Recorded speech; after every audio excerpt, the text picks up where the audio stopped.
Good afternoon. Welcome to the ISEG MBA graduation ceremony. My name is Natasha Nazarali, and I'm a member of the ISEG MBA team. Today, I will be presenting the ceremony that aims to celebrate your journey as ISEG MBA students. We would like to thank you for your presence, as well as your families and friends who are here with us today in this room or watching us live through our online channels.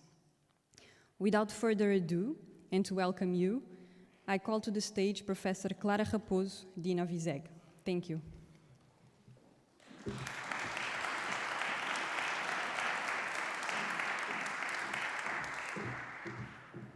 Okay, so good evening, everyone. Delighted to be here. In a moment that I know is very special for anyone who completes an MBA.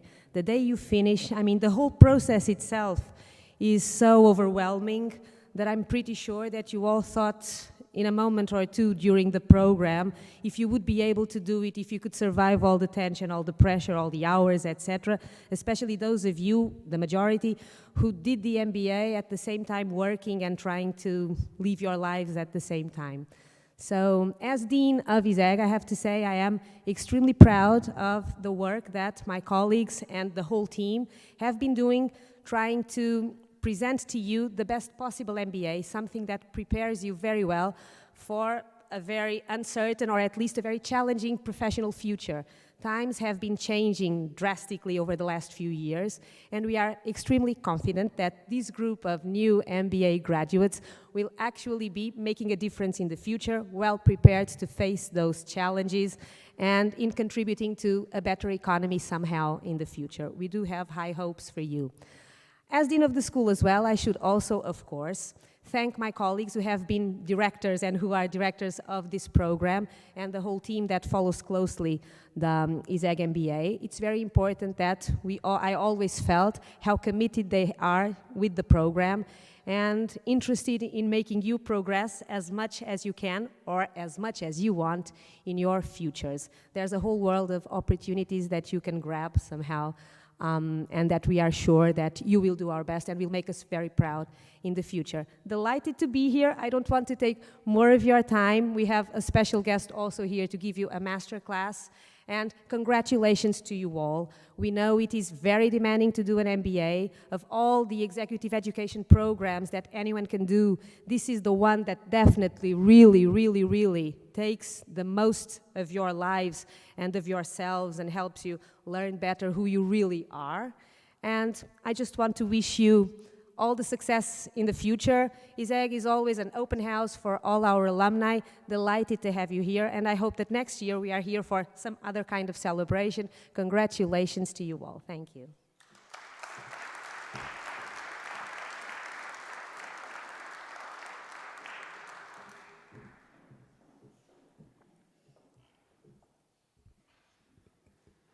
Thank you very much for your words, Professor Clara.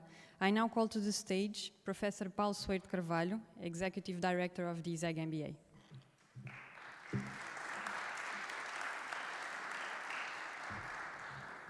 So, hello. It's a pleasure to be here, and the first words for the presidency of ISEG, the Dean Clara Raposo, and also members of the presidency of ISEG to be here. Faculty members of the ISEG MBA, members of the strategic board that we have in our program. As we all know, ISEG MBA is the MBA of University of Lisbon, and it's our ambition to make this MBA a reference in Portugal and also abroad. Also a word not only for you, this is a very important moment, not only for you but also for us, because it's not just a program that we are making currently, and we are running 2 editions currently. It's the alumni, it's the MBA, it's not only what is happening but also what happened in the past. Because we have more than 1,000 alumni, and we strongly believe that the future of the MBA also has a lot to do with the past, a lot to do with the whole people that we were able to have throughout these years. The ISEG MBA is the oldest MBA in Portugal. We have a strong ambition for the future, but we want to cherish the past. I would also want to give a special word to Jorge Gomes. Well, I'm the current executive director of ISEG MBA, and I have my work to do, but a lot of the work that we were able to make was also possible because of the things and all of the work that you will be able to make in the past. So it's a very pleasure to share with you the session today. The majority of the students, of the alumni today, I don't know them. It's you that really were with you, so it's also a very important day for you, I'm sure. And also a word for the family. We know that an MBA is a very demanding, you have made a lot of sacrifices, but we really want you to be part of this continuous journey of learning that we at ISEG want to offer to you, not only now that you have ended the program, but in the future. We want you to look at ISEG and see it as a lifelong learning platform. So it's a pleasure to be here after pandemics. It was a very difficult 2 years, and now we are here in presence, and it makes a lot of difference. And I really want to welcome you all and wish you all the best for the future also. Thank you so much.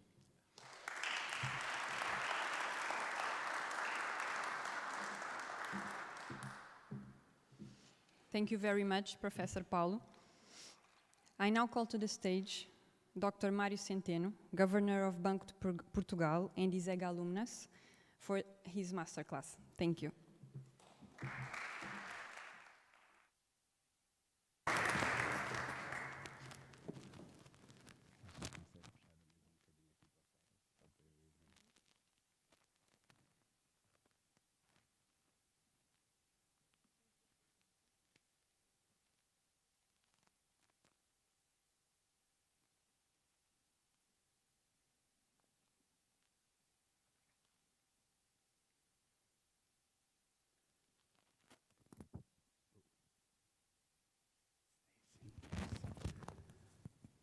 Screwed up. Good afternoon. Well, thank you, first of all, to ISEG and to the MBA of ISEG to invite me to be here today with you. We are going to give a presentation that I expect to be in the optimistic side. That's why I picked this title on Portugal and Europe, 3 different sources for optimism.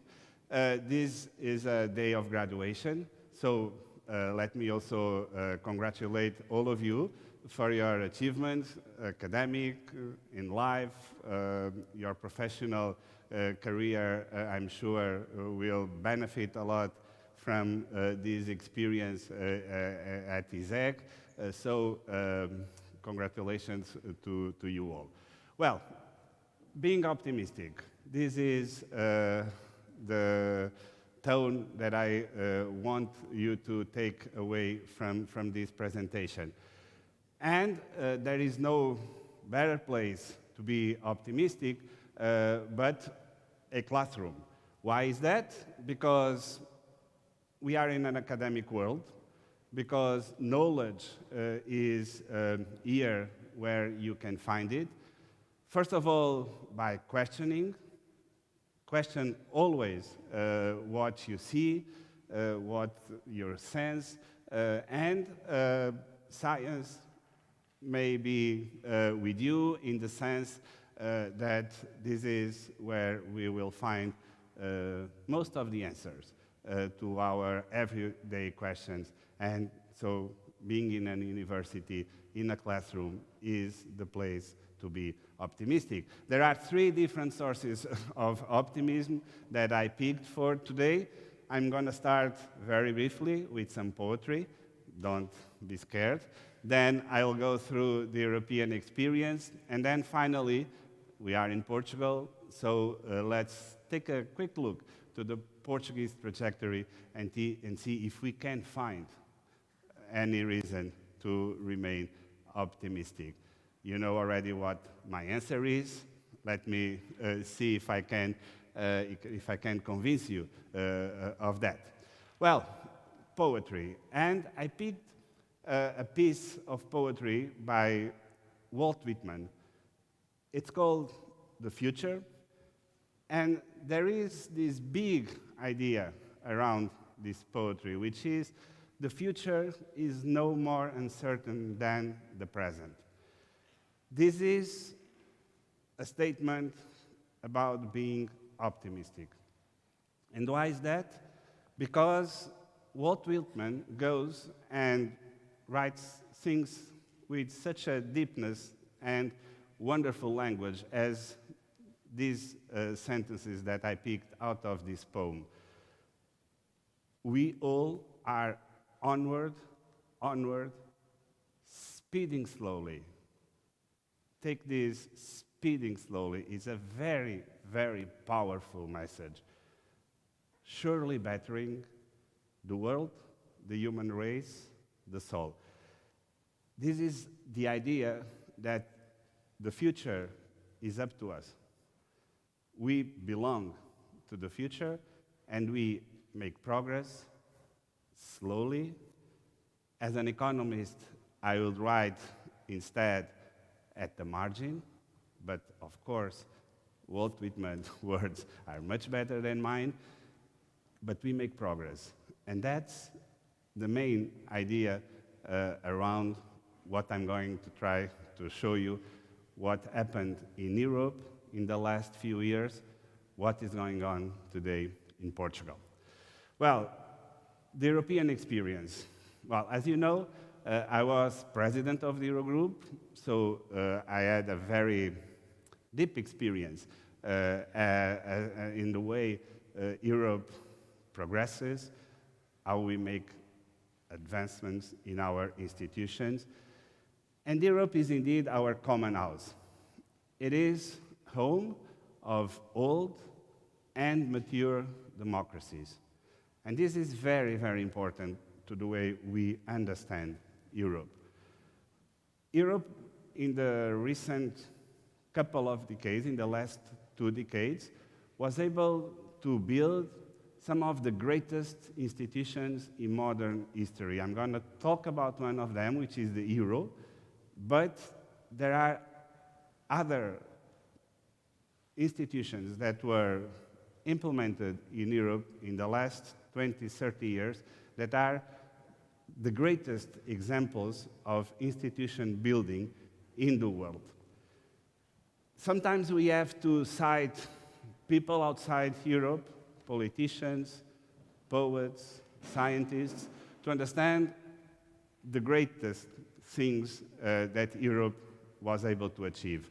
And Obama, in one of his latest speeches as President of the United States, said precisely this: Europe is home to the most advanced societies in modern history in terms of culture, education, health, and social protection.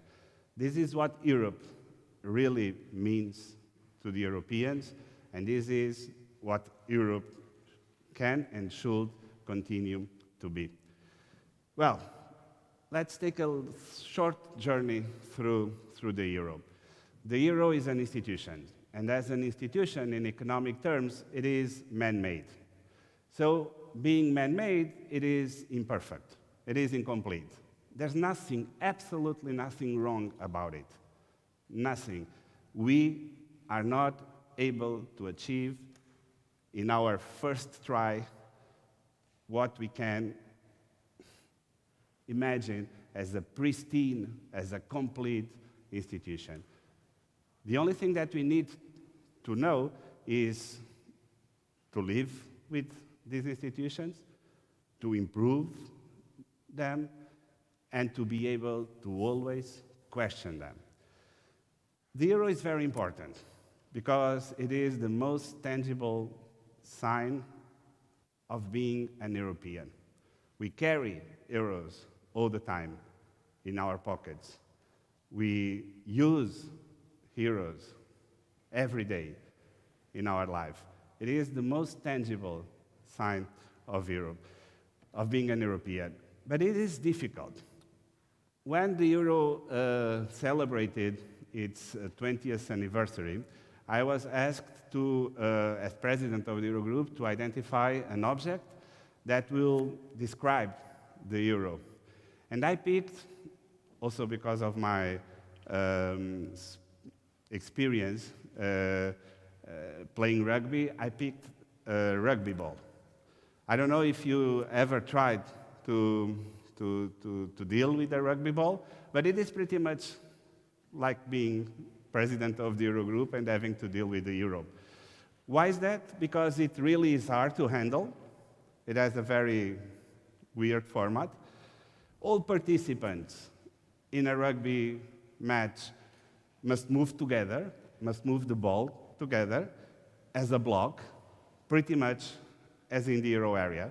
We understand now very well that all countries should move together in the Euro, and all member states count, pretty much as all rugby team players count. It's very, very difficult in a rugby match to play with one man down. It's really, really difficult. It's the same thing in the Euro. We must not only move together, but count with all countries, with all member states in the Euro. And never forget, the Euro is our common currency. We share the Euro, and we have to share all components. Some of them we like more, some we probably dislike. We have to improve them. The political environment in Europe is sometimes described as being a slow mover. We always think that Europe takes very long to take decisions. There are, in terms of what we know from game theory, some models that can describe this. We can think of the European decision-making process as being a sort of a war of attrition, in which it's part of the game to play it slowly and with many interactions. We can simply think that political decision in Europe is something that takes long because there are always governments changing, there are always elections going on in some country in Europe. For example, contrary to the United States, in which election cycles are very clear and they are highly coordinated across states. In Europe, that's not the case. So we have elections all the time, which slows down quite substantially the rhythm, the pace of the decision-making process. Usually in Europe, we are also used to think that we are much better at taking decisions when it's raining than when the sun is shining. We run very fast to take a decision whenever a storm hits us, and we are very slow and complacent when good weather is good weather outside, economy is growing, unemployment is low, and we take it probably with some procrastination idea, this process of decision-making. But what I want you to think about is that despite all of these difficulties in the process, the convergence and integration of Europe is a process that never stopped since the inception of the European community back in the 1950s, in the previous century. It is a slow process, it's true, but it's a process that goes through mature democracies. It's the only and single democratic process of integration in all history of humanity. And this is very, very important to keep in mind before we criticize Europe. Because I think it's the best way to construct Europe. Slowly, remember Whitman, but making progress, And this is the only way we can make sure that we are bettering our institutions. Europe went through, and the euro went when it was still a toddler. The euro is probably the youngest currency in the world, yet. It has 22 years, 23. The dollar is more than 2 centuries old. And we have to be, a little bit sympathetic with this idea that the euro is still learning how to deal with some of the difficulties it faces.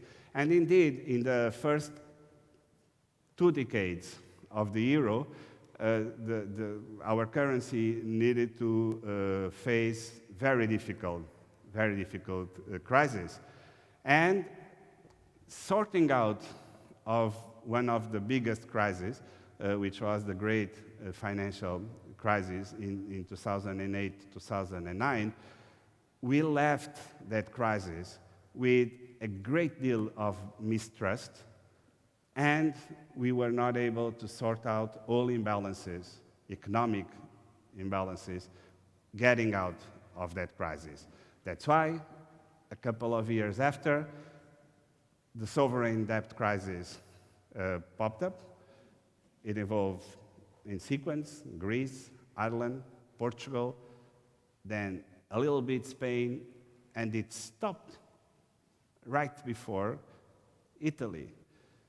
And during the crisis, during this big storm, the euro was improved.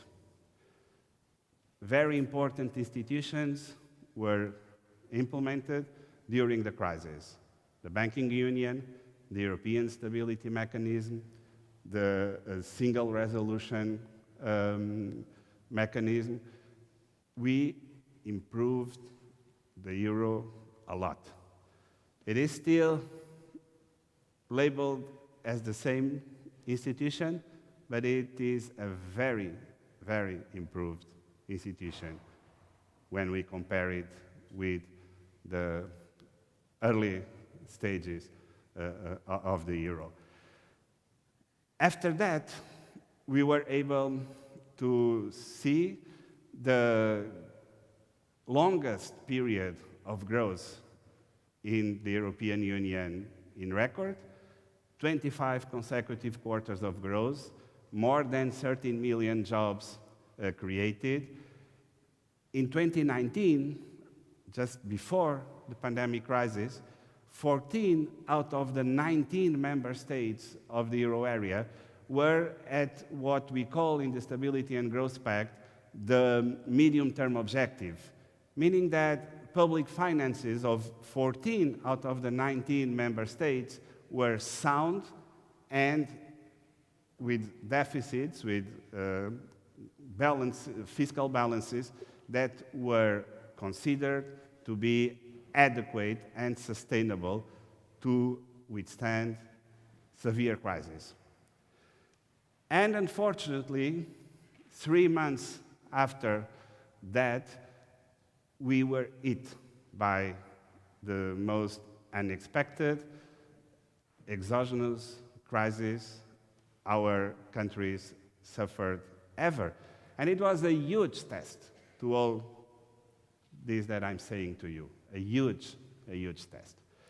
I will go there in a minute. In this lifespan, which is short, the euro went from a very skeptical position of euro area citizens vis-à-vis the euro, improved initially until we get to the crisis in 2007 and 2008. And in this chart, you see the quite severe slump in support for the euro in euro area countries. It lost almost 10 percentage points of support among Europeans, and it bottomed in 2013.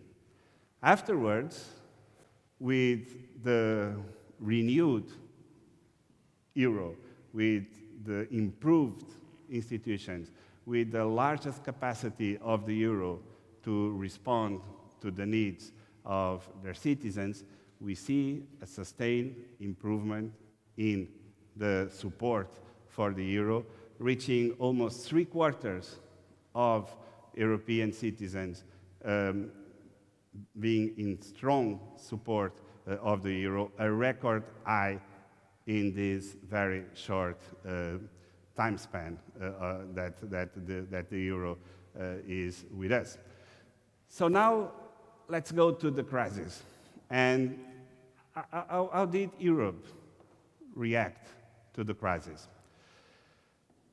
As I already mentioned, the crisis appeared abruptly, without prior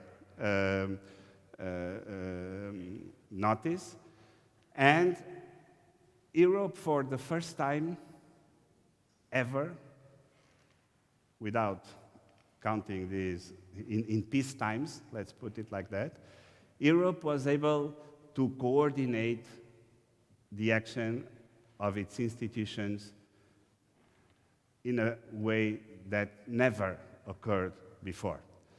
This is true when we look at monetary policy, fiscal policy at the national levels,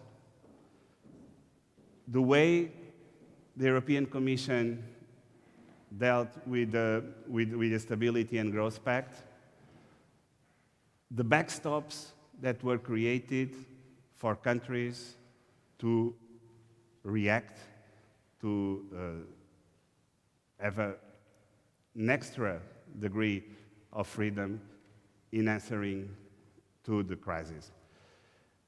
The numbers are unique.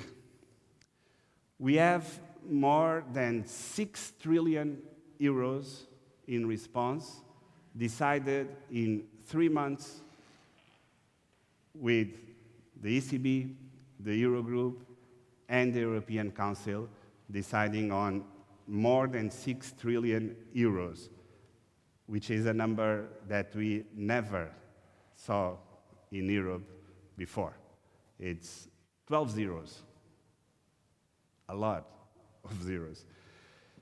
The ECB stepped in strongly, fast, with more than 4 trillion euros in bonds, in a purchase program, emergency program, to buy bonds, both corporate and government.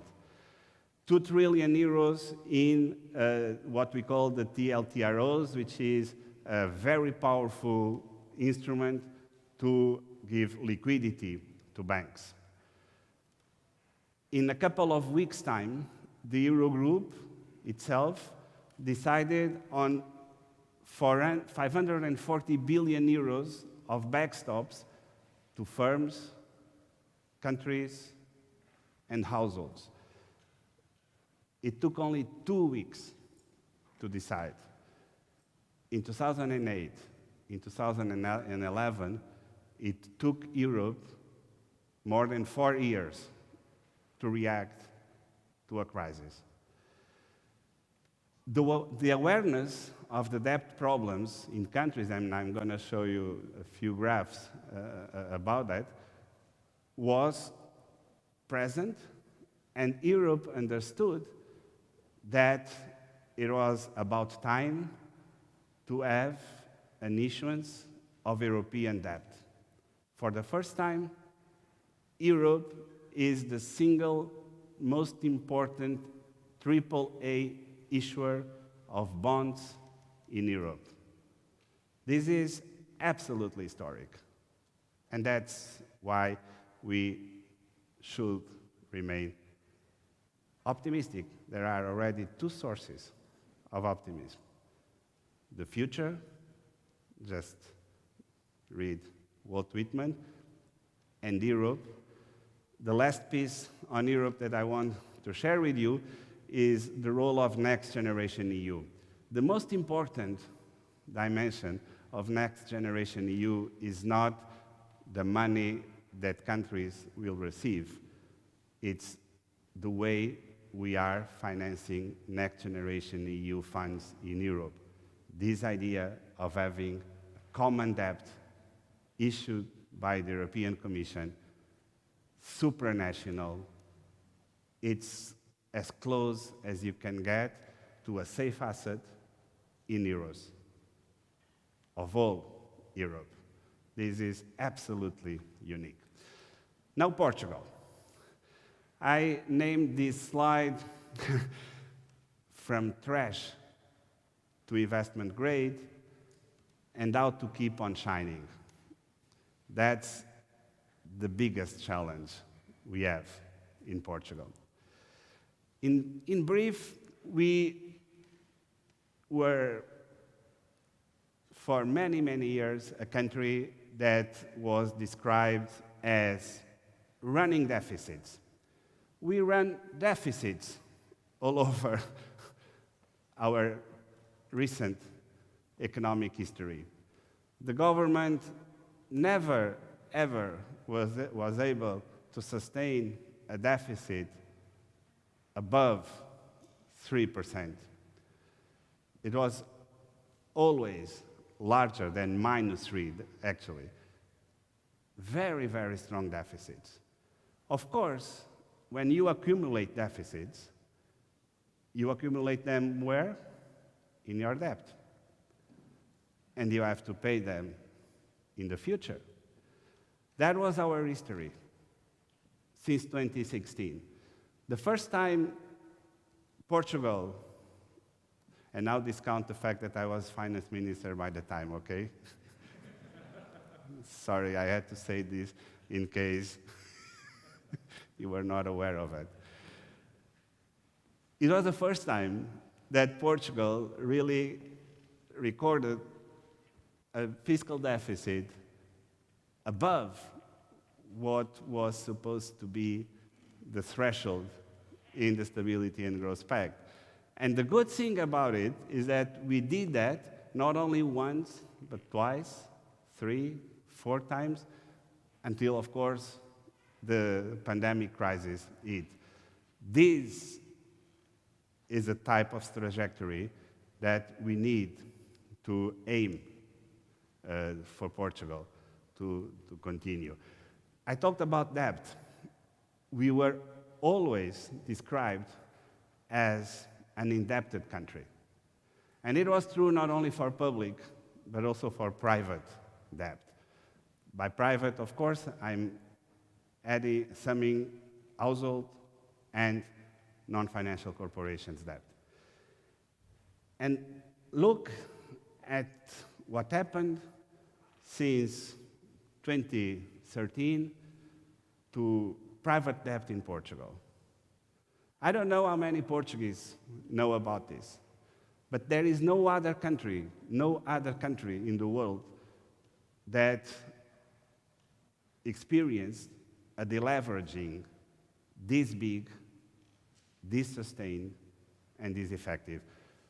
For the first time, probably in our lives, in 2019, private debt over GDP ratio, over the GDP in Portugal, was below the euro area average. This is not a small achievement, believe me.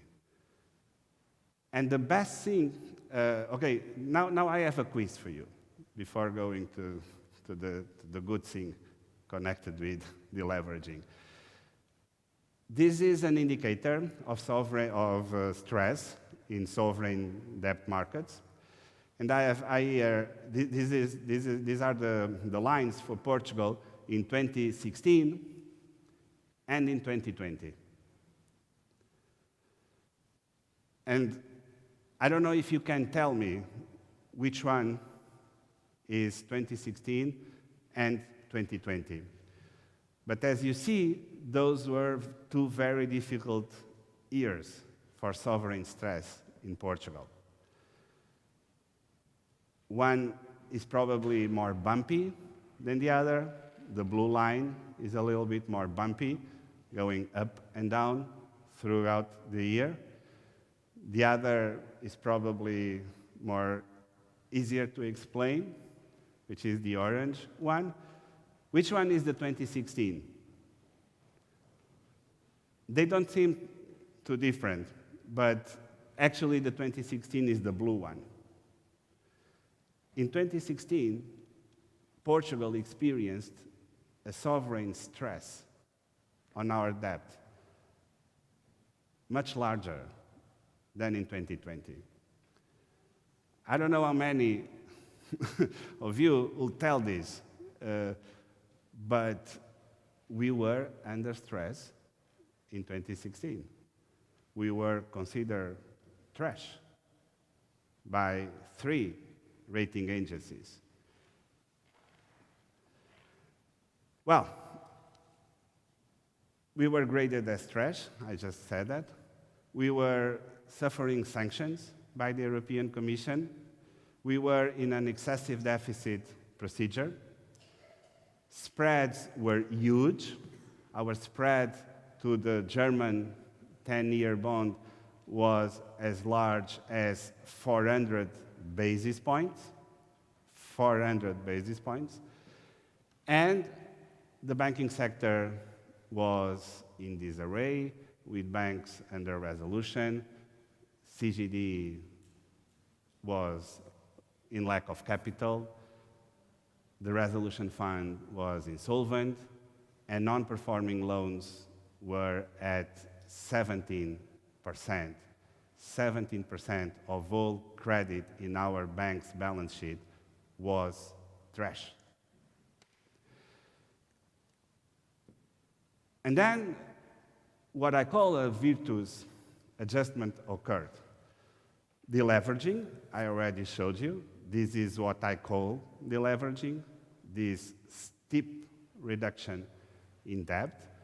But most important, and that's the good news that I want to connect with deleveraging, is the fact that the sources of growth since 2016, which is the period in which for the first time we, within the euro, converge to the European average. In this period, exports plus investment increased 7 percentage points as a share of GDP. And at the same time, consumption, private plus public, fell by 2 percentage points as a share of GDP. This is what any economist will tell you that is the way to go. And we did it. And we can and we should continue to do it. So now to the final argument to convince you why we can remain confident. So this, now I'm asking Portuguese people, actually a poll did that in June 2017, the following: which of the following events increased the most the self-esteem of Portuguese people? And there were 3 events: winning the European Football Championship, winning the Eurovision Song Contest, and exiting excessive deficit procedure. Well, and the winner was, I think you guessed already because we are in ISEG and I'm telling you this, and I'm not a special fan of the Eurovision Song Contest, and I am a football fan, but, well, Benfica was not there. So it was exactly exiting the excessive deficit procedure. Even among or in the sample of men, even the subsample of Portuguese men, they prefer leaving the excessive deficit procedure to win the European Football Championship. It's hard to believe. But this is exactly why we should remain confident. Because we know our priorities. We know what infliges or damage in our lives. what diminishes our credibility. I am very confident on Portuguese people. So now a couple of slides on the crisis so that we can interact a little bit. The crisis hit Portugal pretty much as it did to any European economy. Every time we go to lockdown, the economy stops. We record negative growth rates. We decelerate growth. We fall more and more and more. This is the daily indicator for economic activity published weekly by the Bank of Portugal. And you can do a very nice time series and identify all the events of lockdowns and reopening, lockdown and reopening. We did this almost 6 times already, or 5 times probably, it's a better number. And it happens every time the same thing. The first event there is the reopening of the economy in the second half of March this year, after the terrible, terrible first quarter we had in Portugal. And as soon as the government announced the reopening of the economy, what happened to the indicator was what you see there. An improvement, a constant day-by-day improvement of the indicator. The improvement continued with some up and downs until the fourth wave began. Actually, by the time the fourth wave began, the indicator already had a positive growth of our economy vis-à-vis 2019. These are growth rates vis-à-vis 2019, not 2020. But the fourth wave hit us, and the economy started going down again. Until when? Well, until in late July 2021, if you remember, the government decided on these 4 stages, reopening, gradual reopen of the economy. Well, as soon as the government announced that the economy started improving, and it continued improving since then. The other reason, very connected actually with that poll, is the following data. When we look at deposits, bank deposits of both households and firms, this graph is for firms, we see a completely different behavior of firms in the context of a crisis compared with previous crises. For the first time ever, at least in the data we are able to manage in Bank of Portugal, for the first time ever, firms reacted to the crisis, increasing savings. Notice that this is exactly what an economic agent should do when facing uncertainty and economic crisis, is to increase precautionary savings. So, our firms in the past never, ever did that. If you take the numbers for this crisis, in the first year of the crisis, bank deposits of non-financial corporations in Portugal increased by 15 billion euros. 15 billion euros. In the sovereign debt crisis, 2012 and 2013, the deposits of Portuguese firms decreased by 7.7 billion euros. If you compute the difference, it's 23 billion euros difference in the savings behavior of firms. Which means that this time, probably because it's temporary, the crisis, probably because firms are much more aware, incentives are much better aligned with the economy. Our firms increased savings, increased deposits. We are in a much better position to face the recovery than in any other crisis in record so far. So we have to be honest about us. We need to not be overwhelmed with what we face. It's the worst position in which a decision maker, and you are going to be or are already decision makers in your jobs, in your capacities, in your professional capacities. So never, please, look or transmit the sense of being overwhelmed. This is absolutely chaos in the decision-making process. But it's true, we have 3 big mountains to climb yet. Of course, the pandemic crisis is not over. The last mile is always the worst part of our way out of a crisis.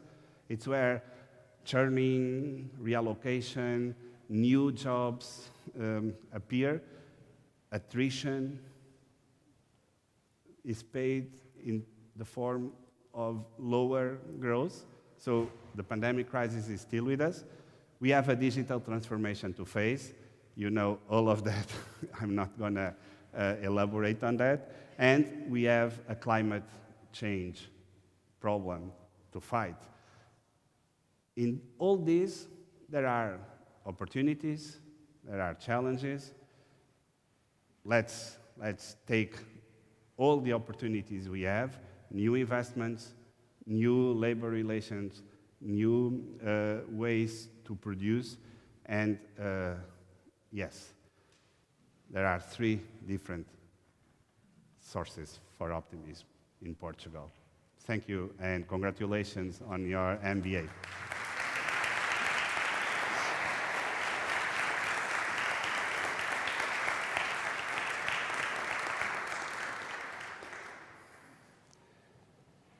We have time for a couple of questions. 2 questions.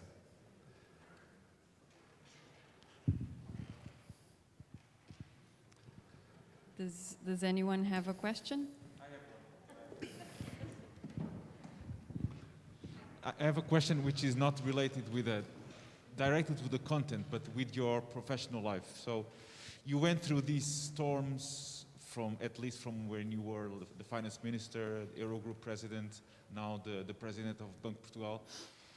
And we are here with people that are graduated from an MBA, and the aspiration is to become leaders, managers. So what kind of a personal journey you went through these, 15 years? And what have you learned about yourself and how you can be a different person from these 15 years, and the way that you manage people, the way that you negotiate? What can you tell as a leader, not of a corporation, but of these kind of very complex institutions? Yeah. Well, there are a few ideas that, of course, you already probably heard about them, but let me pick 2. It's something that you almost surely already heard, but learning is a journey. It really is. I mean, you learn how to interact with others, you learn how to use your knowledge, you learn how to position yourself in the face of difficulties and opportunities. You learn always. And that's a message that requires awareness, keeping calm. Again, believe me, the worst thing that you can see in a meeting room is people losing the sense of the debate. And give time to people. Once they asked me about the Eurogroup, what was more difficult, or at least what was my main worry as president of the Eurogroup, and my reply was, at all times I needed to keep ministers awake. Remember that we had very, very long meetings through the night.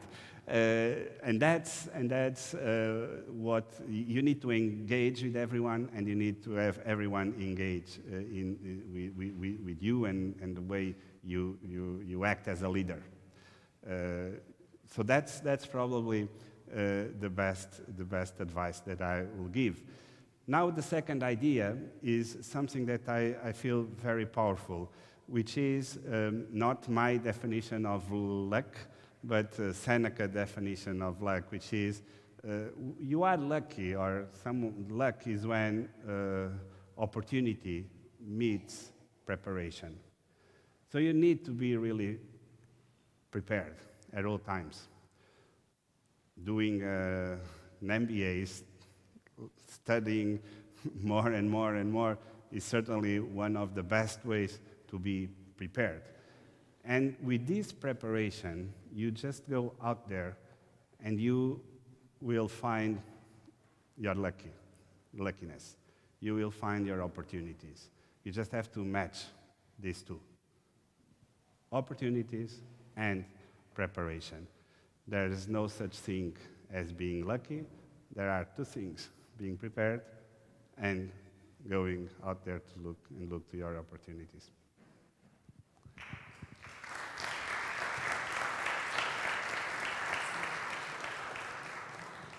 Who had the other question? Thank you very much for the talk. It was really nice to hear it.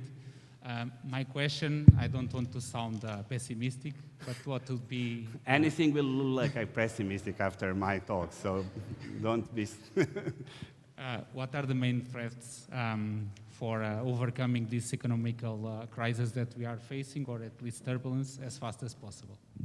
The what? To overcome? What are the biggest threats to overcome this economical turbulence that we are facing right now? Thank you. Well, the crisis, it is abruptly. If you look at the graph, it never happened before. We mandated our economies to shut down. This was crazy. I mean, it was probably the worst moment of my life as a decision maker was when at 8:30 in the morning in the Minister of Finance, I had to go to the press and say, please stay at home, leave your jobs unattended. I mean, I spent my life, even as a labor economist, saying, no, please participate in the labor market. Go on and search for your opportunities. They are out there. You just need to go and find them. And now I was like in front of everyone in Portugal saying, no, please stay at home. Forget about your jobs. This is crazy. So it really was absolutely dramatic. But then at some point, when we were already in the third quarter, and we see quarter-on-quarter growth of GDP, like 15% in Portugal. Exports, quarter-on-quarter growth, 40%. These are huge numbers. Why? So the graph is like this. It's a very, very closed and pronounced V. And at some point, we were convinced, I guess, at least in the circles in which I debate these issues, that this was unstoppable. And with all this trajectory, things will not stop until, I don't know, at least until we reach the pre-crisis economic activity level. Well, things are not that easy. Why is that? Because it's much simpler to turn off than to turn on economic activity and expect that, I don't know, billions, hundreds of billions of economic relations across the globe in very distant places can be activated again. What we call now the short supply, the bottlenecks, are the result of a failure, a global failure, very natural, to solve the most complex operations research problem we ever attempted to solve in 6 months' time. which is reconnect hundreds of millions of nodes with hundreds and hundreds of millions of links between these nodes. This takes time. What we see now is a deceleration of growth, which is absolutely natural. The last mile, remember, is always the hardest to cover. And in the economy, it's not different from a marathon in that respect. I never run a marathon, by the way. But you need to keep up. You need to maintain policy support, monetary, fiscal, regulatory, supervision support. Not the same type of support that we used in 2020 or at the beginning of this year, but we need to continue that support. But given these difficulties, we see what we expect to see in an economy: prices. Prices are the most wonderful and essential sign to economic agents of what they should do. Without prices, we don't have market economies.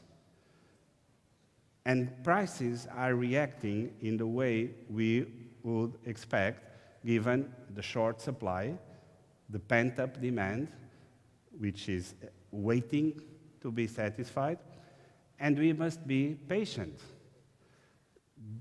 I mean, I think it's difficult to pray for patience. And I'm not praying today. But we need to remain patient. We need to understand that so far, all of this is temporary. We have very good explanations to it. It's not about economics. It's about technology. It's about restarting engines of growth that were shut down on purpose, and it takes time. So we were really convinced, given the early success in the recovery, that this was non-stoppable, but there's nothing like that. Reallocation is still needed. We are going to reach in Portugal the pre-crisis level of GDP most likely in the first quarter of 2022, which is a huge success, less than 2 years after the crisis. And this is a different economy, because by the first quarter of 2022, not all sectors will be at the level of 2019. Certainly not most services sectors. So if global economic activity is already at the level of 2019 and some sectors are below, what arithmetic tells us? That some sectors are already above that, with enough strength to replace these other sectors.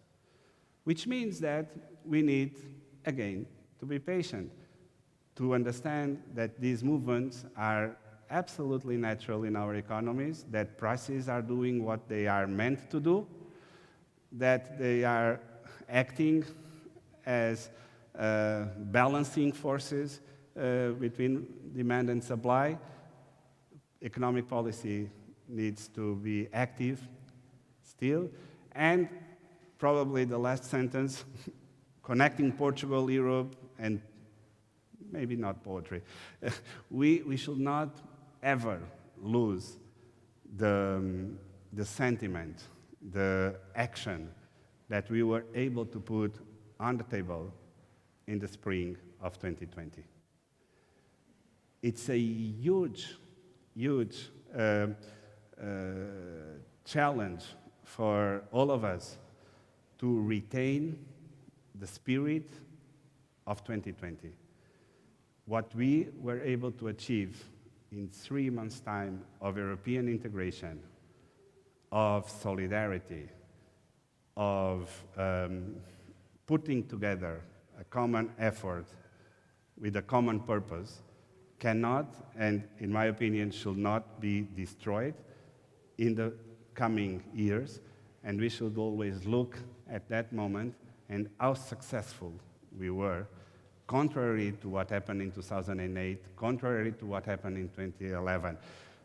Remember the number of leaders of that time that already wrote books about the mistakes they made by then. Many of my ex-fellow finance ministers are in this list. Keep in mind 2020, for the good reasons only, of course. Thank you.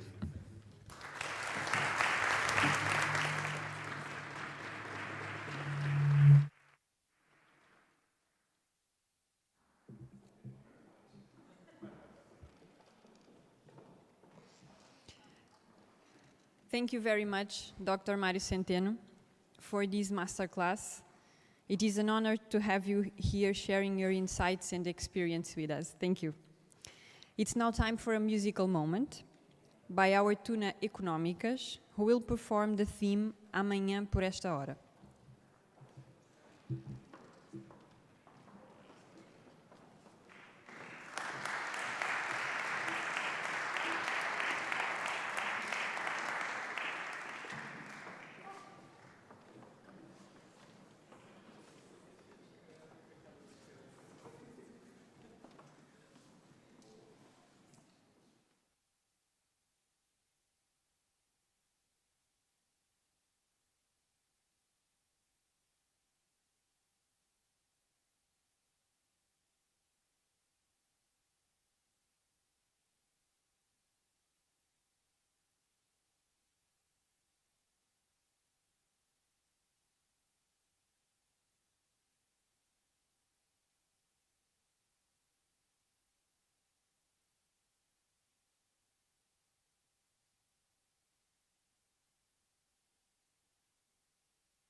Sorri agora, que amanhã por esta hora vai estar a chorar.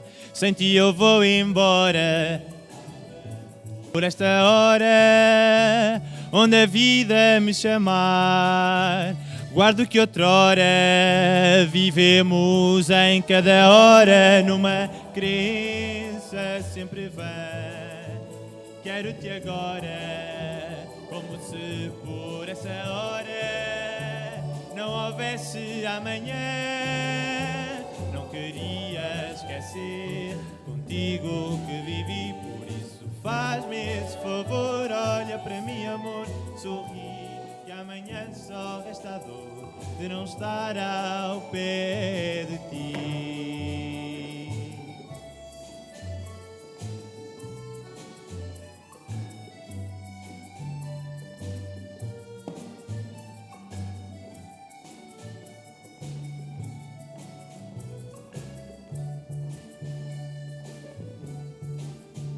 Pela vida fora, quem sabe à mesma hora o destino nos cruzar. Manda a saudade embora nos teus braços nessa hora, na urgência de te amar. Não queria esquecer contigo que vivi, por isso faz-me esse favor. Olha para mim, amor, sorri. Amanhã só resta a dor de não estar ao pé de ti.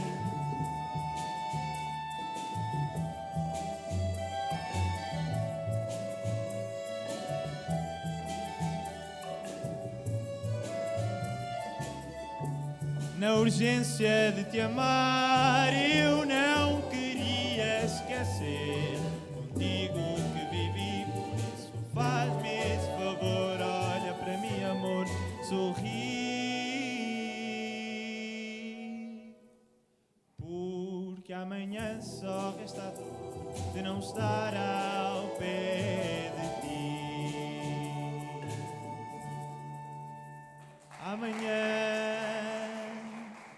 por esta hora, a chorar eu vou embora, lamentando o que perdi.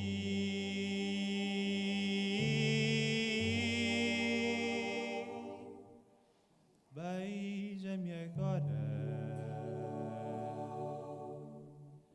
que amanhã por esta hora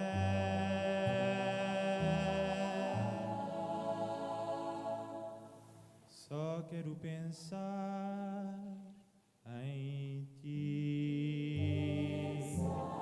em ti.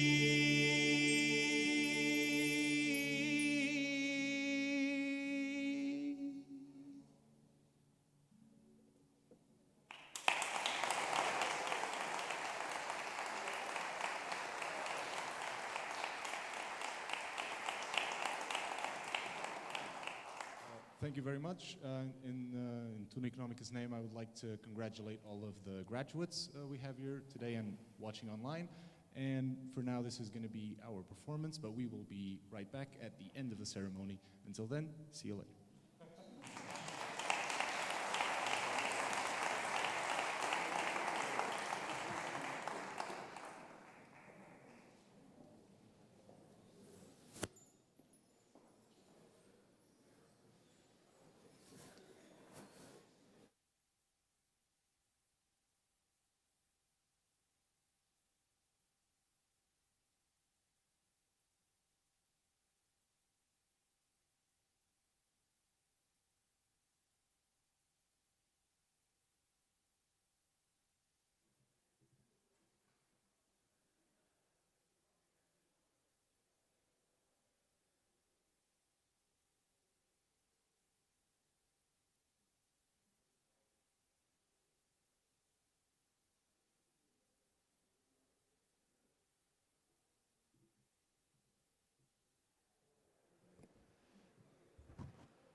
Thank you sorry. Thank you very much, Tuna Económicas. It is always a pleasure to have you here with us. Let's proceed to the diploma ceremony. To hand out the diplomas, I call to the stage Professor Clara Raposo, Dean of ISEG, and Professor Jorge Gomes, ISEG MBA former Executive Director.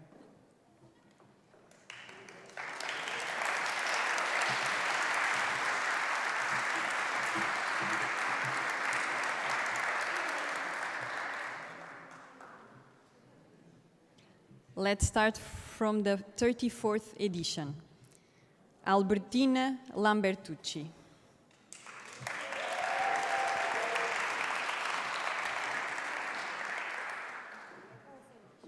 Como é que a professora acha? Pode tirar, acho que pode retirar. Sim, podem tirar, podem tirar. Professor, também, exato. É isso, tiramos. É para ficarmos nós juntos todos. É isso, ela aqui fora, isso é que está mesmo bem. Está bem. Está certo. Se é o primeiro, é mais difícil.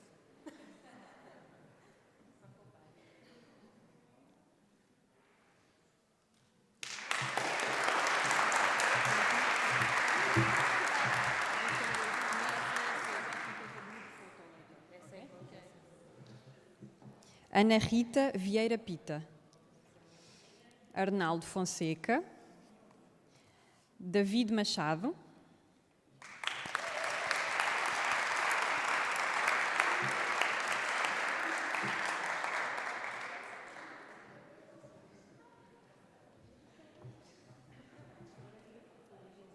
Logo a máscara, logo a máscara. Já está tudo combinado.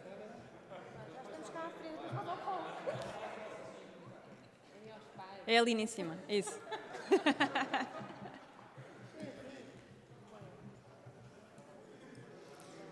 Diogo Santos, Diogo Sepúlveda. Podes vir, Diogo.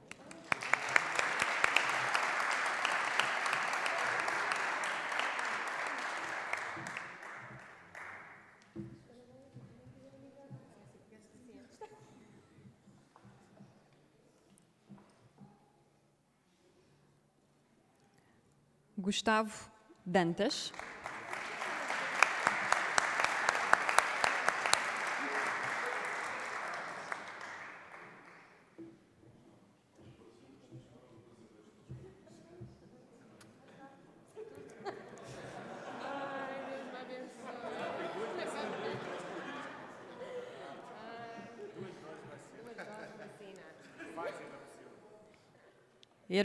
Hermenegilda da Costa e Silva.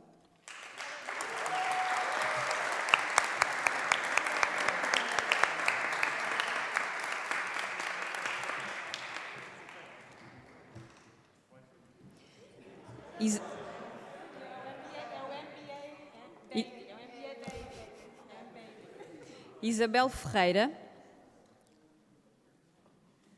Isabel Ferreira.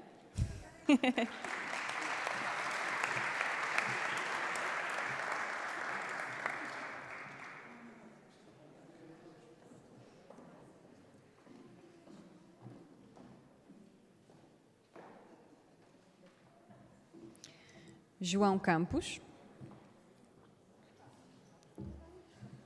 João Stanislau.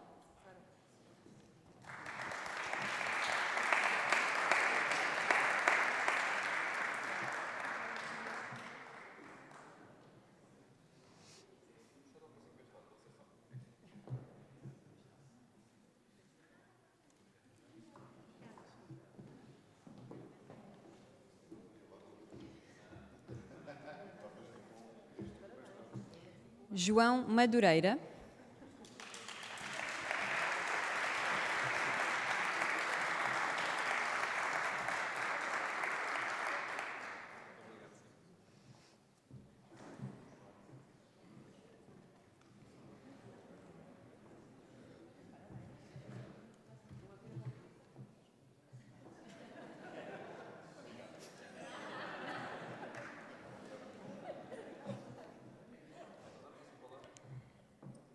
João Lopes.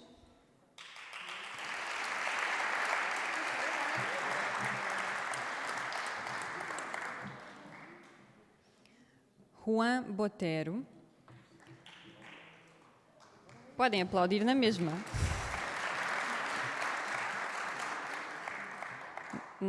Vou interromper aqui um bocadinho.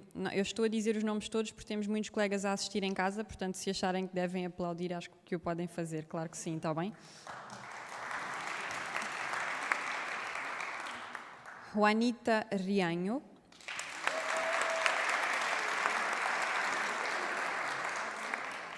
Liu Da.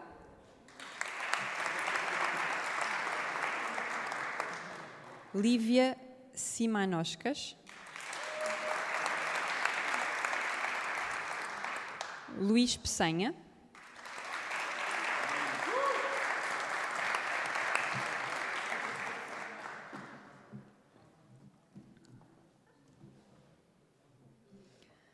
Maria Alice Azevedo.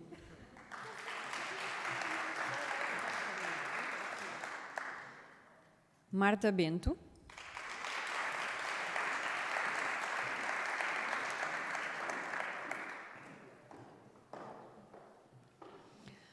Miguel Barbas.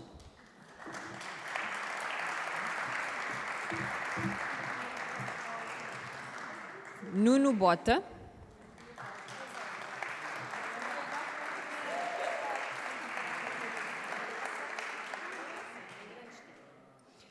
Oscar Vieira.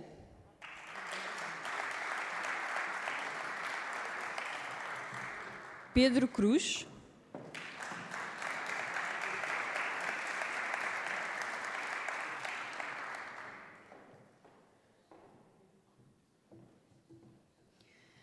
Pedro Gonçalves.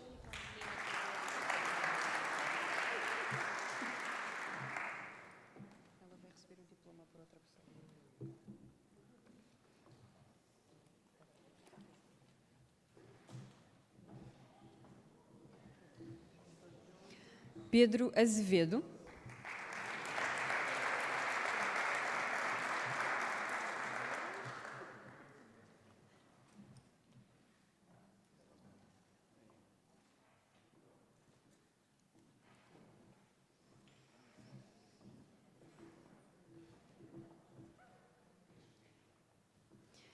Ricardo Araújo,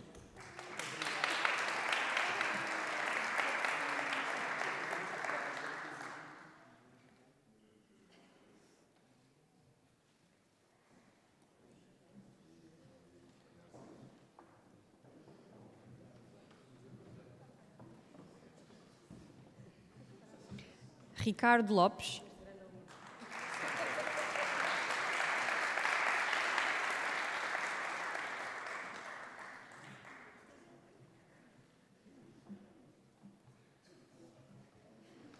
Rita Rocha,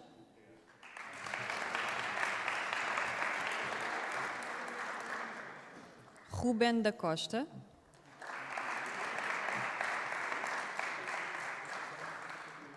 e Rui Lopes.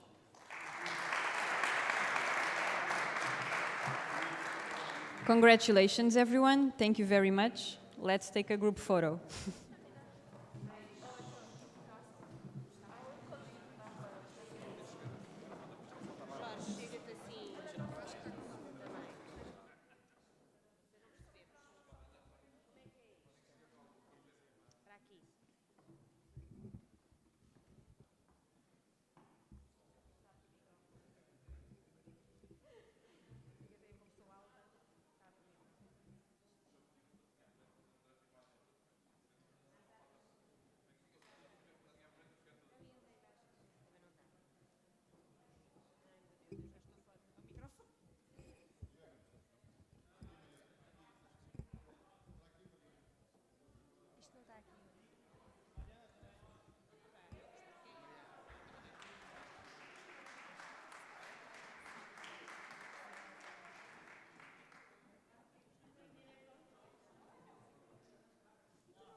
Congratulations once again, everyone.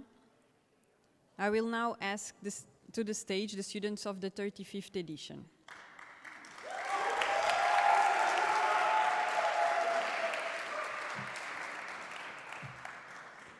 Antonio Ricciardi,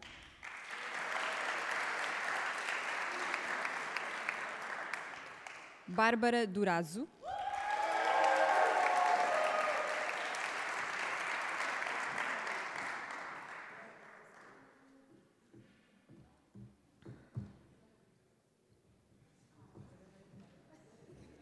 Bernardo Albergaria,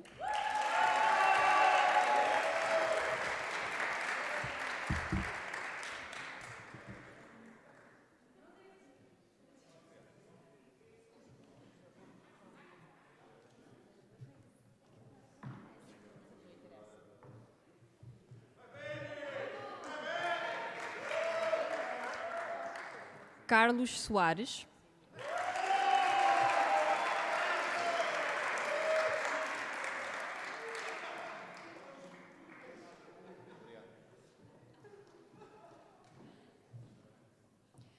Carolina dos Santos,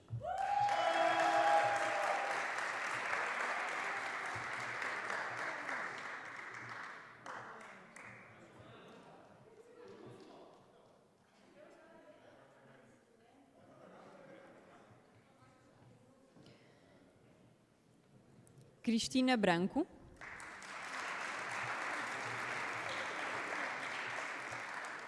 Diogo Gaspar,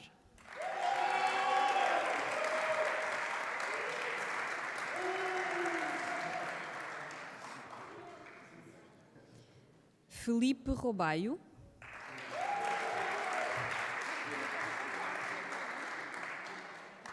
Fernando Cisneros,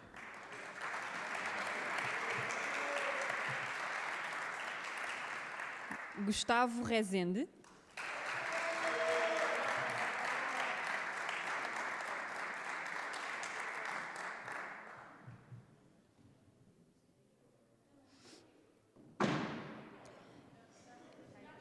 Héctor Rodrigues,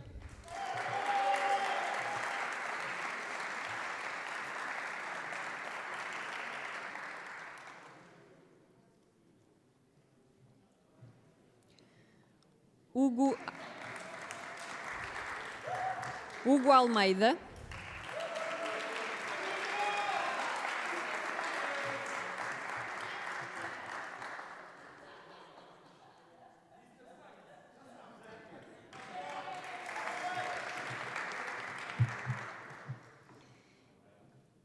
João Dias,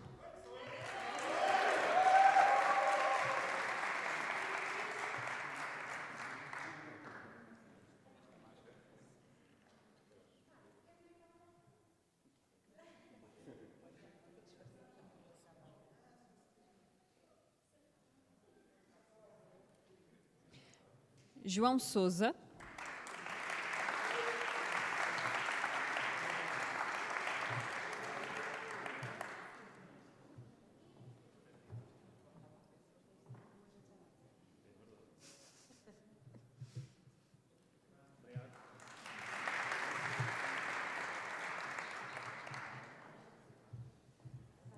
João Soares,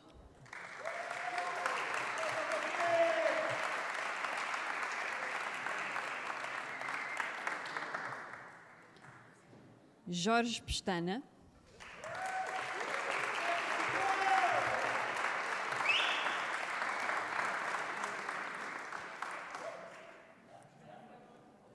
José Araújo,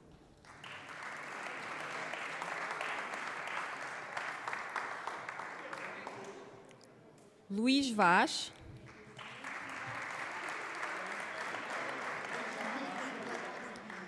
Luís Meireles,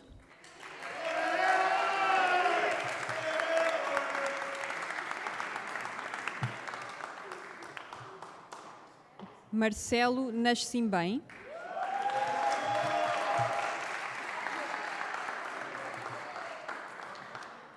Maria Rianho,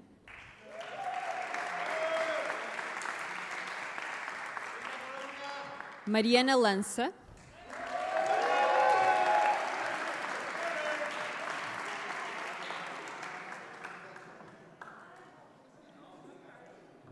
Mário Marques,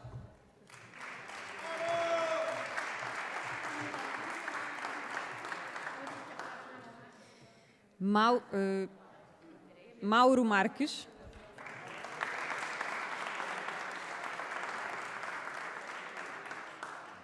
Nuno Cabeçadas,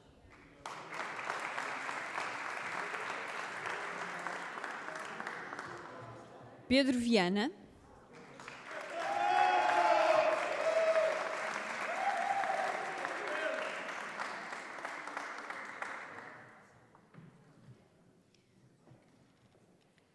Pete Ortzan,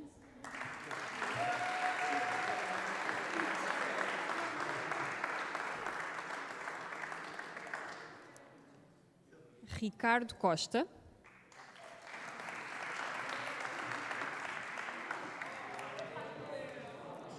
Rita Rosa.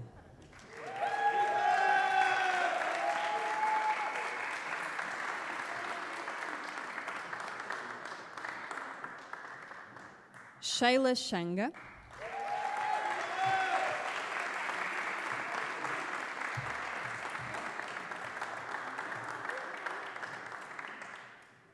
Tânia Moura.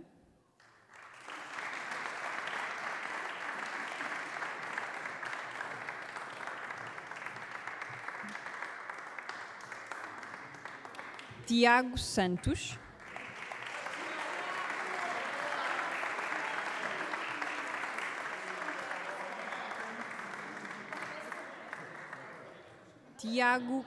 Tiago Caneira.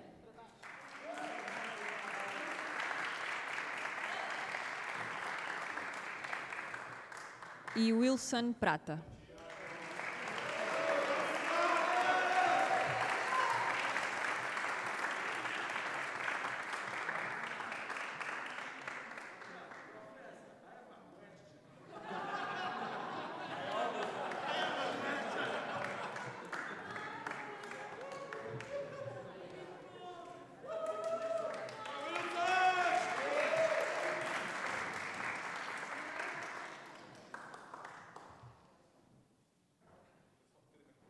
Congratulations to all the 35th edition graduates.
Congratulations once again.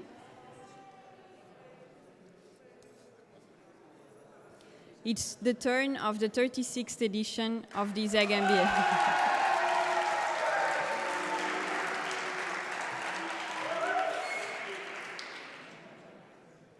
I call to the stage Professor Paulo Soeiro de Carvalho and Professor Clara Raposo, please, once again.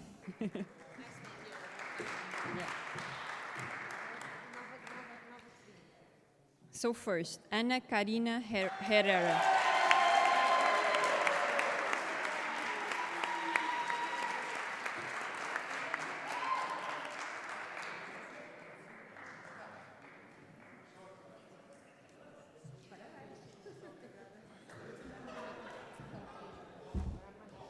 Ana Margarida Oliveira.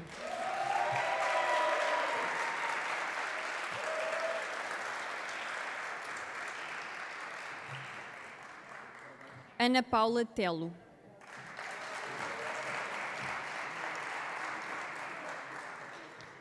Antônio Teixeira.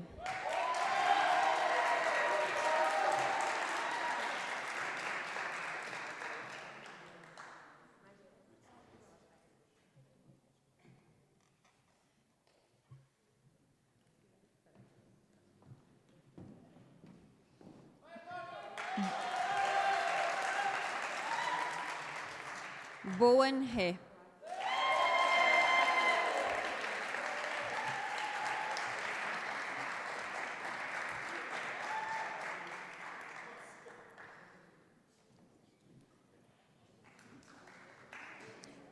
Carolina Oliveira.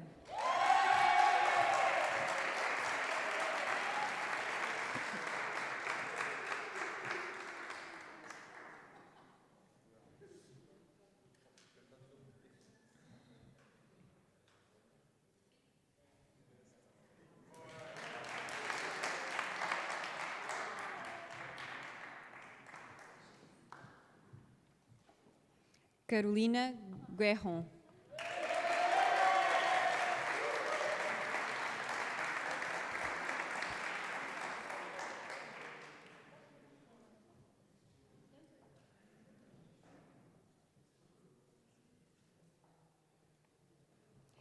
Daniel Martins.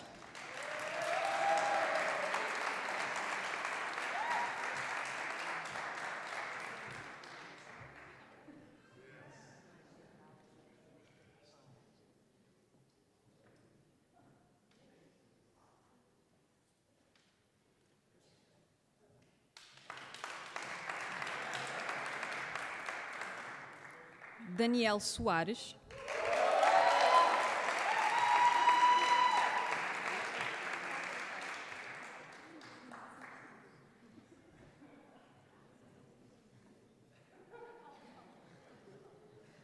Filipa Lisboa.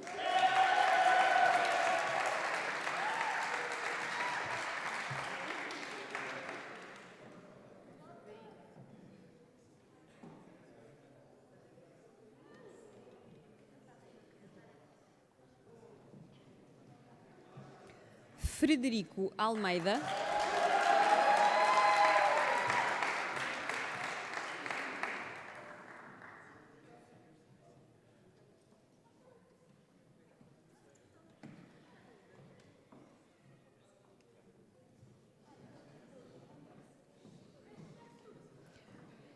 Humberto Cardosa.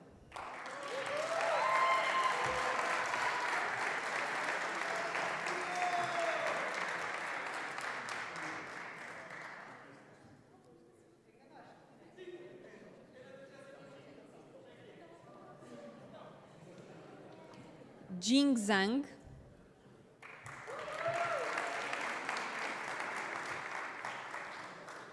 Luís Vicente.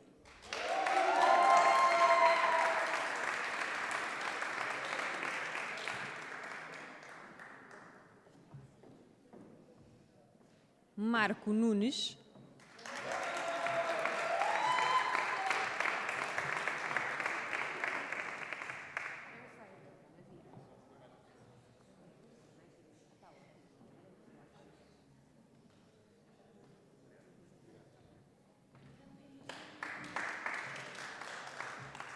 Maria Cristina Belo,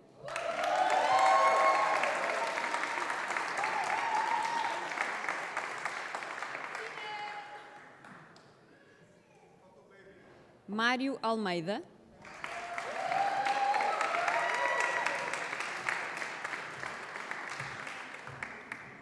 Patrícia Neves,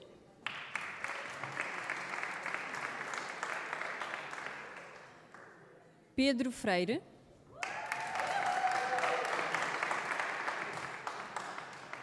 Pedro Franco,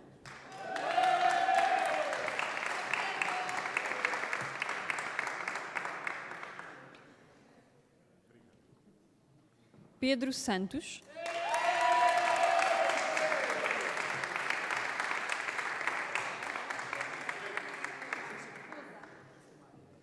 Rodolfo Galego,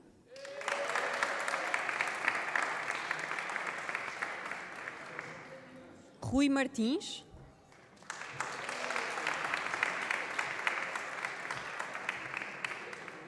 Sílvia Aires,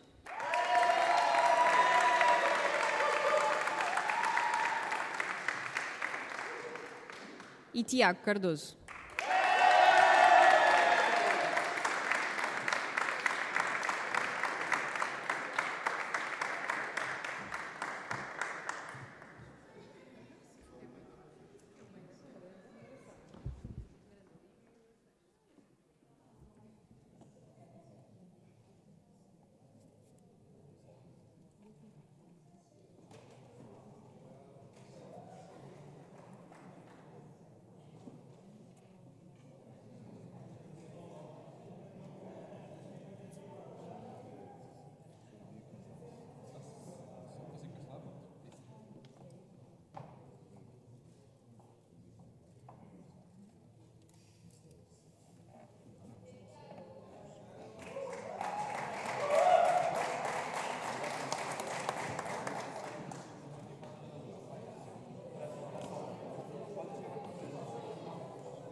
Desculpa lá, não tinha onde pôr.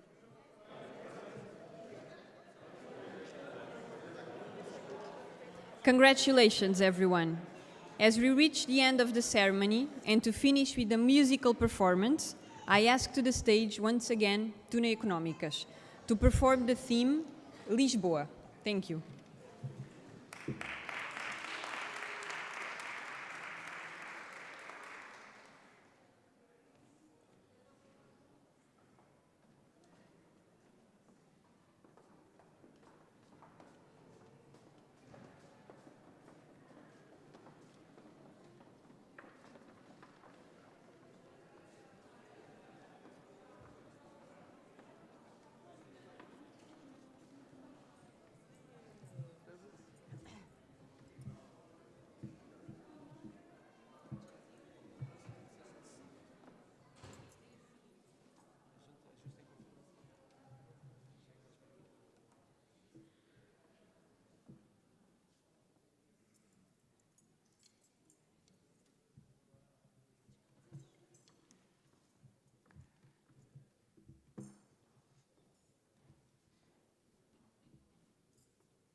Thank you to Ne Económicas for this wonderful performance.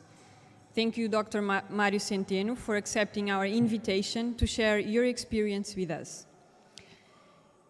And lastly, thank you also to our guests, members of the Strategic Council, teachers, family and friends of our students who have accompanied them throughout this journey. Lastly, I would like to thank all our graduates for the trust you have placed in ISEG, and for the commitment and dedication you put into the whole program. We wish you the best of luck in your personal and professional careers, and we also hope that this is not a goodbye, because the doors of ISEG will always remain open to you. Thank you.